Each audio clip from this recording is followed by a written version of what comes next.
Leamos o texto 29:11 de Jeremias, que diz: Porque eu bem sei os pensamentos que penso de vós, diz o Senhor, pensamentos de paz e não de mal, para vos dar o fim que esperais. Então me invocareis e ireis, e orareis a mim, e eu vos ouvirei, e buscar-me-eis e me achareis, quando me buscardes de todo o vosso coração. E serei achado de vós, diz o Senhor, e farei voltar os vossos cativos, e congregar-vos-ei de todas as nações, e de todos os lugares para onde vos lancei, diz o Senhor, e tornarei a trazer vós ao lugar de onde vos transportei. Glória a Deus. O versículo que mais me chamou a atenção quando estava lendo a Bíblia Sagrada foi o versículo 13, 29:13, buscar-me-eis e me achareis, quando me buscardes de todo o vosso coração. Este capítulo é uma carta de Jeremias enviada aos cativos que estavam em Babilônia. Israel foi levado cativo para a Babilônia. Esse cativeiro de Israel, da nação de Israel, do povo de Israel, para a Babilônia, especialmente o povo de Jerusalém, toda Jerusalém, foram 3 vezes que foram levados cativos. Quando nós olhamos para 2 Crônicas 36, 5 ao 7, eles foram levados pela primeira vez para esse exílio.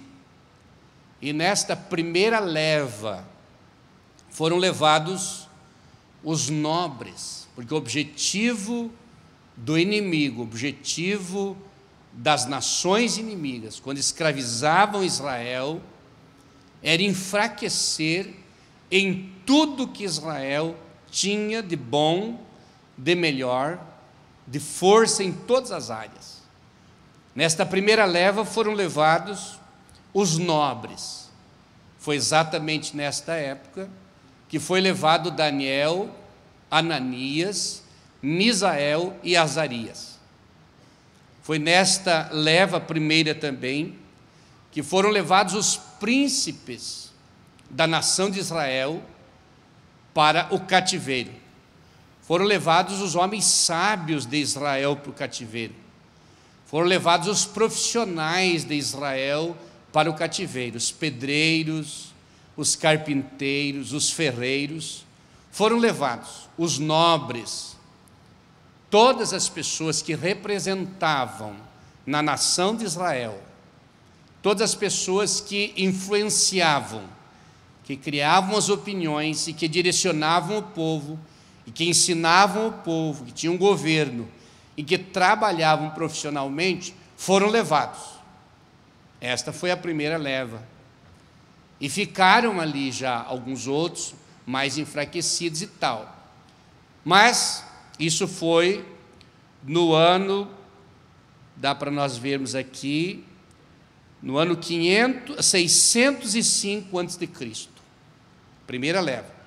A segunda leva foi em 598, 2 Reis 24, segundo livro dos Reis 24, 10 a 14, quando eles levaram os vasos de Israel, as riquezas monetárias de Israel, os utensílios do templo, saquearam o templo, limparam e levaram novamente alguns outros sábios que tinham por ali para escravizar na nação inimiga, especialmente em Babilônia. Foi no ano 598 a.C. E a terceira leva aconteceu no ano 586 a.C., está em 25 de 2 Reis, quando eles vieram, Nabucodonosor II, destruiu Jerusalém, botou fogo no templo e levou tudo. E agora leva o rei também, sacerdotes, todos. Não ficou nada, com exceção de um grupo de gente pobres para manter trabalhando nas fazendas, o gado, algumas plantações. Ficaram só o restolho, só os pobres e sofredores, sem profissões. E o rei da Babilônia leva o rei, e esta leva de gente, que era bastante gente, institui um rei da parte dele em Jerusalém para governar o povo de Israel. Fica sobre o governo dele, leva tudo. E Jeremias fica. O profeta Jeremias fica em Jerusalém com os pobres, com o povo. Ele tem uma missão em Jerusalém. E junto com os cativos, não sei se foi na primeira, na segunda ou na terceira leva, foi Ezequiel. Ezequiel estava com os cativos em Babilônia e Jeremias está com o grupo que sobra, que fica em Jerusalém. Povo sofrido. Jeremias, então, profetiza em Jerusalém contra o rei, profetiza contra as atitudes e vai para o calabouço sofrer em Jerusalém. Fica, não vai para o cativeiro, mas fica sofrendo na sua terra. Ezequiel vai para o cativeiro com o povo, e quando chegam na nação estranha, eles estão lá e Ezequiel está no meio. Por que esse povo foi levado cativo de Jerusalém para a Babilônia? Primeiro, Deus havia falado com o povo de Israel, advertido esse povo, e usava os profetas e os homens que eram a sua voz e dizia: fujam da idolatria. E eles permaneciam na idolatria. Fujam do paganismo, eles permaneciam no paganismo. Fujam do pecado, da carnalidade.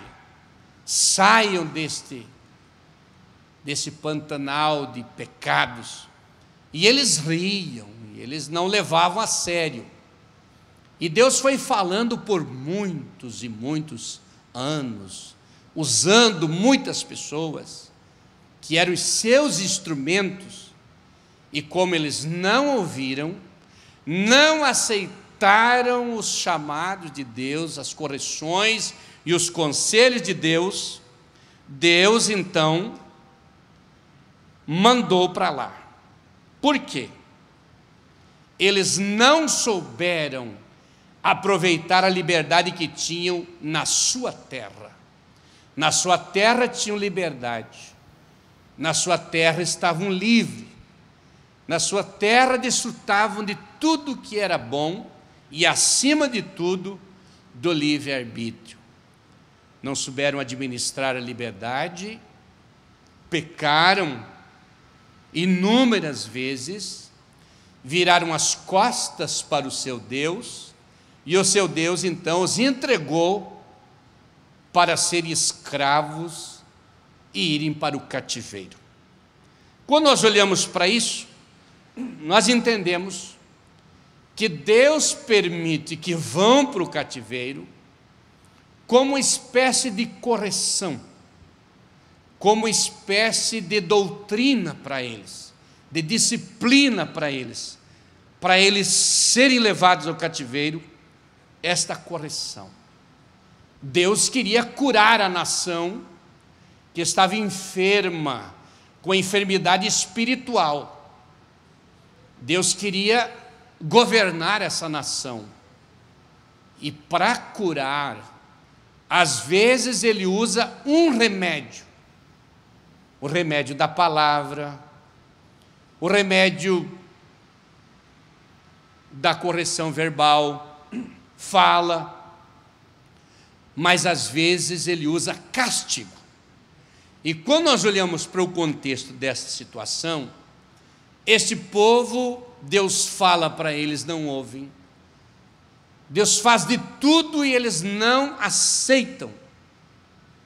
Então o remédio era a correção. E a correção que Deus dá para esse povo é entregar as nações inimigas para serem cativos e escravos em terra estranha. Por que escolher o sofrimento para aprender, enquanto poderiam ter ouvido a voz de Deus e cedido da melhor forma possível? É uma lição para nós. Como Deus fala com nós, como Deus nos ensina, como Deus nos chama para um compromisso com Ele. Mas às vezes Deus permite. A Bíblia diz que Deus permitiu que eles fossem para uma terra estranha e vivessem lá no meio dessa gente estranha. Esses grandes profetas estavam, um esteve no cativeiro, o outro esteve com o povo que não foi para o cativeiro. Jeremias ficou, Ezequiel vai. Se você ler a história do Ezequiel, do profeta Ezequiel, vai encontrar ele lamentando com o povo, porque as harpas estão penduradas nos salgueiros, e o ânimo para cantar da congregação se foi, e o brilho de Deus na vida dos sacerdotes não tem, e a tristeza invade as suas vidas, e eles ficam como um povo desterrado, sem destino e sem razão. Pensam que estão acampados por um pouco de tempo numa nação estranha e sem ouvir os profetas de Israel.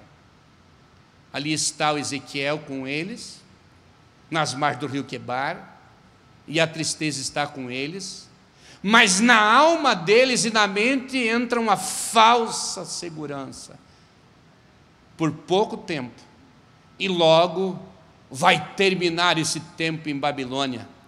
Por pouco tempo e logo termina essa escravidão em Babilônia. Mas eles continuam vulneráveis em Babilônia, vulneráveis no cativeiro, porque o país era um país estranho, estava em terra estranha. Alguém dos irmãos foi pela primeira vez no Japão, na Alemanha, até nos Estados Unidos. Alguém dos irmãos já esteve na Argentina, no Uruguai, no Paraguai, no Chile, que são todos aqui pertinho, mas se sente um pouco perdido, e eles estavam ali. O país era estranho, o povo não era família, eram considerados como inimigos, porque faziam parte daquele governo local, e a cultura era diferente. País estranho, povo que não é familiar e cultura diferente. Eles estavam vulneráveis. Se estivessem numa grande praça, iam todos para um lado só, de repente vinham todos para o outro lado, esperando ordens, esperando orientações, esperando tudo que viesse deste rei estranho, que eles não sabiam o que iria fazer. Profetas falsos começam a se levantar e profetizar errado para eles. Orientadores maldosos começam a se levantar e orientar errado eles também. E eles acreditam, e a fé deles vai esfriando. Mas este rei de Babilônia tinha um projeto tão claro que ficou desenhado na vida de Daniel, Azarias, Ananias, Misael e Azarias. Quando em primeiro lugar eles querem mudar o nome, tirar o nome que representa Deus na vida deles e colocar o nome que significa a idolatria que eles adoravam. Eles botaram Sadraque, Mesaque e Abdenego, o nome das idolatrias de Babilônia, desse povo estranho, os deuses pagãos. mudar o nome, mas eles também queriam mudar a cultura, tirar aquele jeito que eles tinham, mudar os seus horários, mudar os seus costumes, o seu jeito de ser, a sua simplicidade, seu jeito de amizade, sua forma de cultuar. Mudando a cultura, mudava também o culto de adoração. Não é mais do jeito que vocês viviam na vossa terra. Aqui o povo é diferente, a cultura é diferente e o culto também é diferente. E eles queriam mudar também o Deus deles. Vocês adoram ao Deus dos exércitos, vocês vão adorar agora os deuses da nação, os deuses pagãos, deuses que não tinham compromisso com a santidade, mas tinham compromisso com o sacrifício humano, com a idolatria, compromisso com os demônios. Mas eles também queriam mudar a mente. Não é mais assim que se adora, não é mais assim que cultua, não é mais dessa forma. Vocês têm que pensar diferente.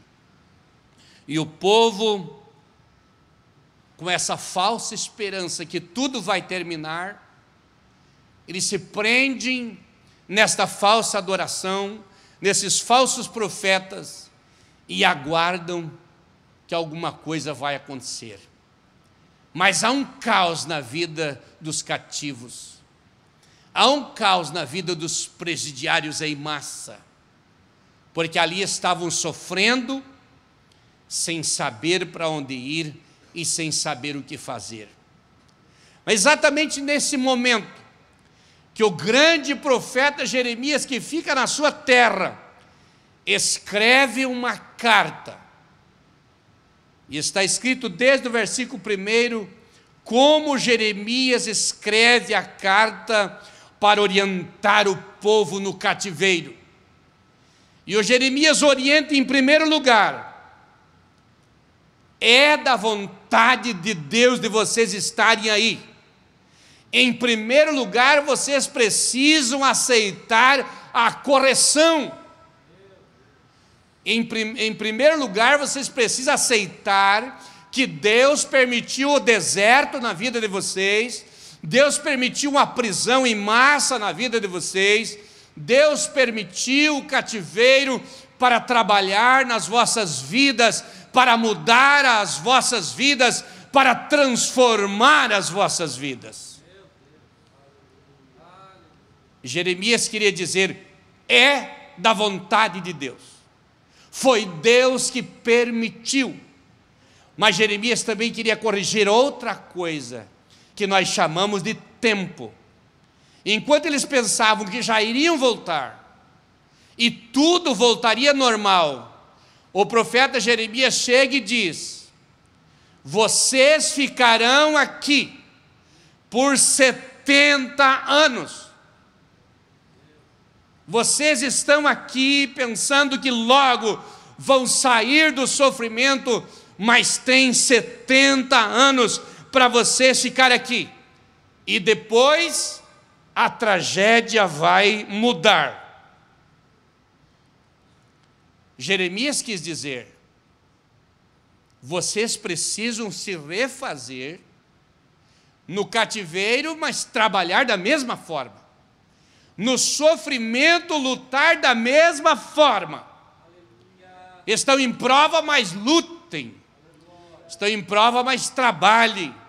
Plantem vinhas, colham em grandes pomares, cultivem a terra, casem-se, dêem os vossos filhos para se casar, e as vossas filhas para se casar, construam casas e vivam, porque esse tempo não é pequeno. É 70 anos de cativeiro. Em outras palavras, a geração que foi para o cativeiro dificilmente voltará, porque todos tombariam no cativeiro. Ele quis ensinar para o povo que Israel saiu do Egito e por 40 anos eles ficaram rodando no deserto, para entender o projeto de Deus, para aceitar a palavra de Deus, para aceitar aquilo que Deus tinha para eles. A promessa estava ali, mas tinha que entrar na direção e no caminho de Deus. E como eles não aceitavam, a Bíblia diz em Coríntios 10, toda a geração morreu prostrada no deserto. Dos que saíram do Egito e chegaram a Canaã, só Josué, filho de Num, e Calebe, filho de Jefoné, que chegaram na terra de Canaã. Os demais morreram todos prostrados no deserto. Isso foi 40 anos. Mas o cativeiro aqui duraria por 70 anos. E eles ficariam ali. Deus queria dizer, eu permiti vocês irem, mas eu farei vocês viverem aí, e multiplicarem, e frutificarem aí, porque eu estou cuidando de vocês aí no cativeiro, no deserto, no sofrimento. Mas um dia vocês vão voltar. Deus queria dizer, o povo desobedeceu e morreu no deserto, mas também Deus tinha dado um rei sem ser a vontade dele. E ele queria mostrar os atos de desobediência da nação e como Deus fazia para trabalhar na vida deles. Teve uma época que ele deu um rei fora da sua direção, e Saul governou 45 anos a nação de Israel, desviado dos caminhos do Senhor. Uma nação sendo governada por um rei que estava desviado dos caminhos do Senhor por 40 e poucos anos. Imagina quanta luta passaram, como foi grande o preço que pagaram. Deus permitiu para trabalhar no seu povo, para ensinar o seu povo. Mas no sofrimento tinha plantações, no sofrimento tinha festas de casamento, no sofrimento tinha amizades, e no sofrimento tinha paz. E ele diz, trabalhai pela paz da cidade, porque se a cidade tiver paz, vocês também terão paz. No final, chegamos nos versículos que eu li, quando Deus quis dizer, vocês estão fora dos meus projetos que eu tanto desejava, eu tive que permitir, mas eu vou dar um roteiro, como vocês deverão fazer para achar o caminho, para endireitar as veredas e para andar na minha direção. E ele disse aqui no versículo 12, me invocareis e ireis, orareis a mim e eu vos ouvirei. Voltem para a oração, invoque o meu nome, eu vou ouvir a oração, eu vou responder a oração. Verso 13, buscar-me-eis e me achareis, quando me buscardes de todo o vosso coração. Neste versículo 13, que me chamou tanta atenção, o profeta, com a voz de Deus dos seus lábios, ele escreve, dizendo, façam uma avaliação do grau de entrega do coração de vocês, porque o coração é o centro do controle da vida. Façam uma avaliação do grau de entrega, e depois que vocês fizeram a avaliação do grau de entrega, me busquem, tenham um objetivo, e vocês vão me achar, se empenhem para me achar.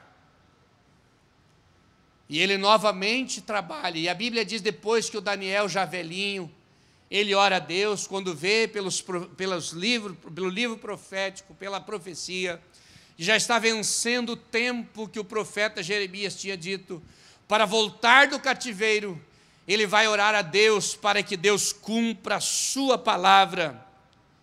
E nós ficamos com esta palavra, versículo 14, serei achado de vós, diz o Senhor, e farei voltar os vossos cativos, e congregar-vos-ei de todas as nações, e todos os lugares para onde vos permiti ir, ou vos lancei, diz o Senhor, tornarei a trazer de volta, para o lugar de onde eu permiti e vos transportei.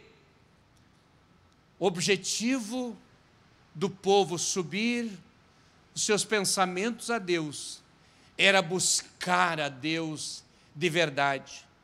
Esse buscar de todo o coração para ser achado, para ser encontrado, era uma entrega, era um grau de entrega muito profundo.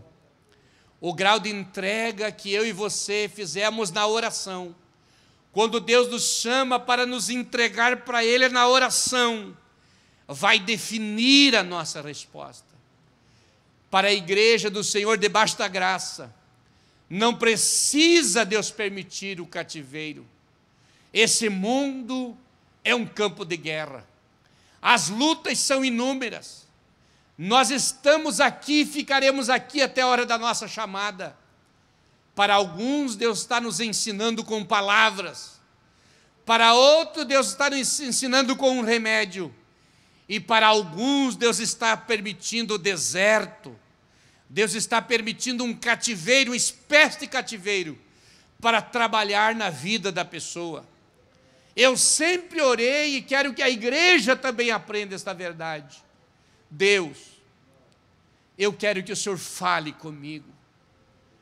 Eu quero que o Senhor abra os meus olhos e os meus ouvidos de uma forma que eu entenda, para que não seja necessário os açoites virem sobre mim, mas que eu humildemente entenda o teu projeto e eu me quebrante diante de ti, com humildade, com arrependimento, com quebrantamento, com confissões muitas vezes, para poder se levantar espiritualmente e continuar firme na trajetória da fé.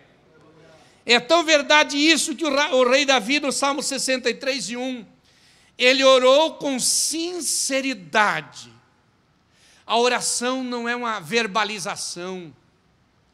Quando alguém chama alguém para orar no púlpito e diz uma palavra de oração pelo irmão fulano de tal, quando eu posso, eu já digo, não é uma palavra de oração, não é uma verbalização simplesmente.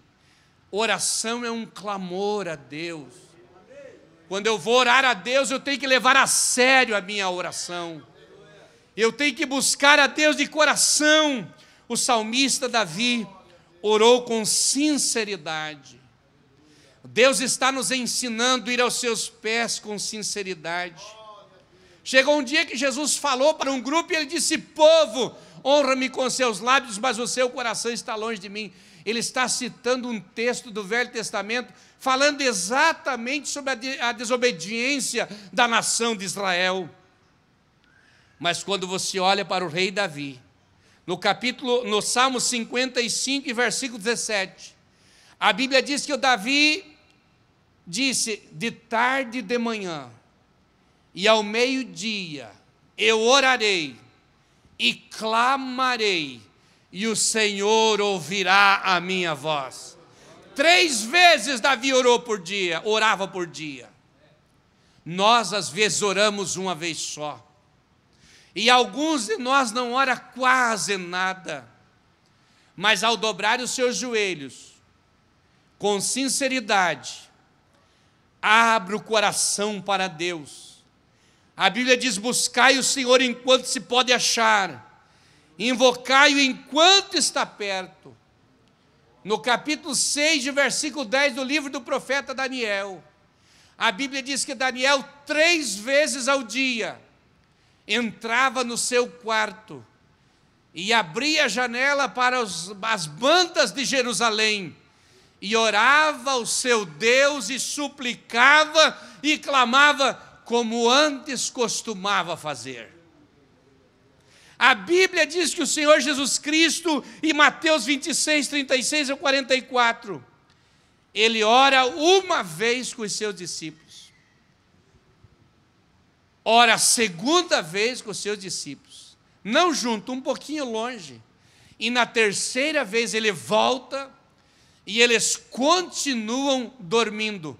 Jesus orou intensamente 3 vezes também.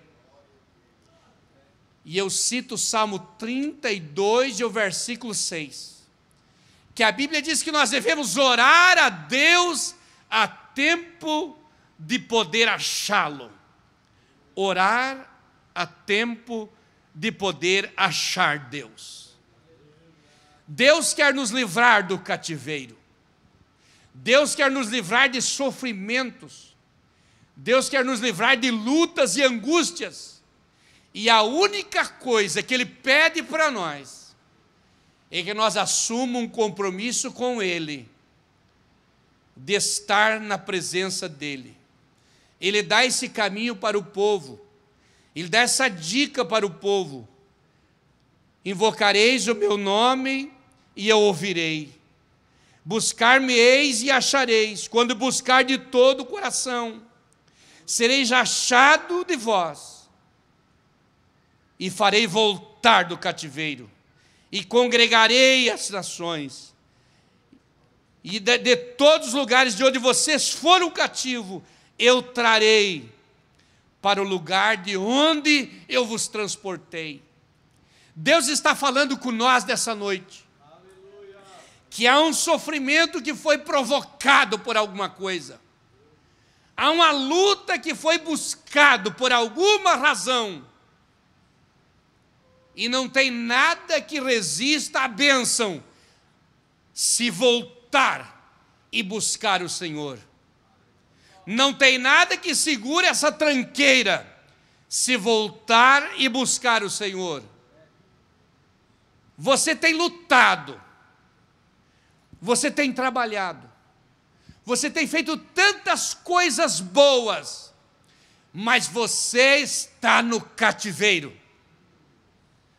Você tem feito de tudo, mas está sentindo o peso da escravidão do pecado, sentindo o peso do domínio do faraó, do domínio do Nabucodonosor. Há um governo estranho que te levou a pisar num terreno estranho para mudar a tua mente, para mudar o teu jeito de adorar, para mudar o teu jeito de cultuar, para mudar você completamente e mudar até o teu nome. Mas Deus te chama: orareis a mim e eu vos ouvirei. Buscar-me-eis e me achareis quando buscar de todo o vosso coração. E eu serei achado de vós, e vos trarei de volta para a vitória, vos trarei de volta para a conquista, vos trarei de volta para o sucesso, vos trarei de volta para a paz, vos trarei de volta para o culto verdadeiro, vos trarei de volta para a adoração.